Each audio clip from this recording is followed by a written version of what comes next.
అష్టాదశ శక్తి పీఠాలను ఎంతో భక్తి శ్రద్ధలతో పూజిస్తారు. సాక్షాత్తు శ్రీ ఆదిపరాశక్తి శక్తి రూపాలే ఈ అష్టాదశ శక్తి పీఠాలని భక్తుల విశ్వాసం. మన హిందూ సాంప్రదాయంలో ఈ అష్టాదశ శక్తి పీఠాలకు ఎంతో ప్రత్యేకత ఉంది. అష్టాదశ శక్తి పీఠాలు ఎక్కడున్నాయి, అవి ఎలా ఏర్పడ్డాయి అనే విషయాలను ఈ వీడియోలో తెలుసుకుందాం. వీడియోని చూసే ముందుగా వీడియోని ఒక లైక్ చేసి నా ఛానల్ను సబ్స్క్రైబ్ చేసి నోటిఫికేషన్ కోసం బెల్ ఐకాన్ను క్లిక్ చేయండి.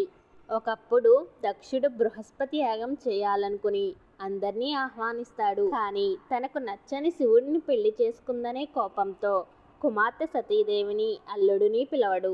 అయితే పుట్టింటి వాళ్ళు ప్రత్యేకంగా పిలవాలా ఏంటనే ఆలోచనతో ప్రమద గణాలను వెంటబెట్టుకుని యాగానికి వెళ్ళిన సతీదేవి అవమానానికి గురవుతుంది. తండ్రి చేస్తున్న శివనిందని సహించలేక యాగాగ్నిలో దూకి ప్రాణం తీసుకుంటుంది. ఆ విషయం తెలుసుకుని ఆగ్రహంతో ఊగిపోయిన శివుడు తన గణాలతో యాగశాలను ధ్వంసం చేశాడు. సతీ వియోగంతో ఆమె మృత శరీరాన్ని అంటిపెట్టుకుని తన జగద్రక్షణ కార్యాన్ని పక్కన పెట్టేశాడు. అప్పుడు దేవతల ప్రార్థనలు విన్న శ్రీ మహావిష్ణువు సుదర్శన చక్రంతో ఆ దేహాన్ని ఖండాలుగా చేసి శివుడిని కర్తవ్యోముఖుడిని చేశాడు. శ్రీ మహావిష్ణువు ఖండించగా సతీదేవి శరీర భాగాలు పడిన ప్రదేశాలే శక్తిపీఠాలుగా చెబుతారు.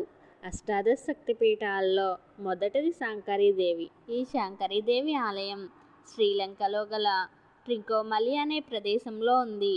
ఇక్కడ సతీదేవి యొక్క గజ్జభాగం పడిందని చెబుతుంటారు. అష్టాదశ శక్తిపీఠాల్లో రెండవది కామాక్షిదేవి ఆలయం. ఈ ఆలయం తమిళనాడు రాష్ట్రంలో కాంచీపురంలో ఉంది. ఇక్కడ సతీదేవి యొక్క వీపు భాగం పడిందని చెబుతుంటారు. అష్టాదశ శక్తిపీఠాల్లో మూడవది శృంఖలాదేవి ఆలయం. ఈ ఆలయం కోల్కతాకు 70 కిలోమీటర్ల దూరంలో గల పండువా అనే ప్రాంతంలో ఉంది. ఇక్కడ సతీదేవి యొక్క ఉదర భాగం పడినట్లు చెబుతుంటారు. అష్టాదశ శక్తి పీఠాల్లో నాలుగవది చాముండేశ్వరి దేవి ఆలయం. ఈ ఆలయం కర్ణాటక రాష్ట్రంలో మైసూరులో ఉంది. ఈ ప్రాంతంలో సతీదేవి యొక్క కురులు పడినట్టు చెబుతుంటారు. అష్టాదశ శక్తి పీఠాల్లో ఐదవది జోగులాంబాదేవి ఆలయం. ఈ ఆలయం తెలంగాణ రాష్ట్రంలో అలంపూర్లో ఉంది. ఇక్కడ సతీదేవి యొక్క దవడ భాగం పడినట్లు చెబుతారు. అష్టాదశ శక్తి పీఠాల్లో ఆరవది బ్రహ్మరాంబికాదేవి ఆలయం. ఈ ఆలయం ఆంధ్రప్రదేశ్ రాష్ట్రంలో శ్రీశైలంలో ఉంది. ఇక్కడ సతీదేవి యొక్క మెడభాగం పడినట్లు చెబుతారు. అష్టాదశ శక్తిపీఠాల్లో ఏడవది మహాలక్ష్మీదేవి ఆలయం. ఈ ఆలయం మహారాష్ట్రలోని కొల్హాపూర్లో ఉంది. ఇక్కడ సతీదేవి యొక్క నేత్రాలు పడినట్లు చెబుతారు. అష్టాదశ శక్తిపీఠాల్లో ఎనిమిదవది ఏకవీరికాదేవి ఆలయం. ఈ ఆలయం మహారాష్ట్రలోని నాందేడ్ సమీపంలో మాహూర్ క్షేత్రంలో ఉంది. సతీదేవి యొక్క కుడి చేయి ఇక్కడ పడినట్లు చెబుతారు. అష్టాదశ శక్తి పీఠాల్లో తొమ్మిదవది మహాకాళీదేవి ఆలయం. ఈ ఆలయం మధ్యప్రదేశ్లోని ఉజ్జయినిలో ఉంది. ఇక్కడ సతీదేవి యొక్క పై పదవి పడిందని చెబుతుంటారు.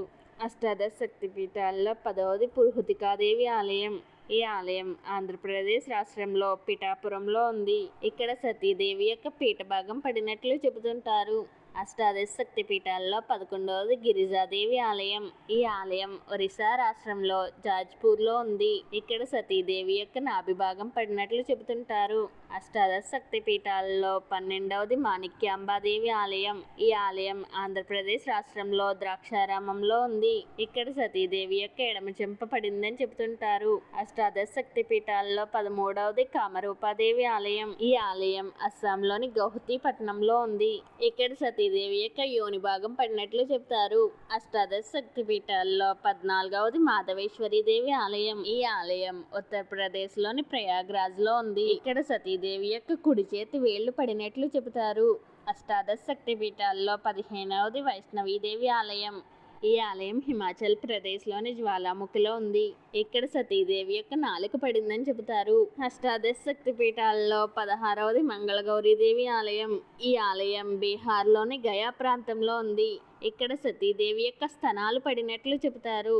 అష్టాదశ శక్తి పీఠాల్లో 17వది విశాలాక్షిదేవి ఆలయం.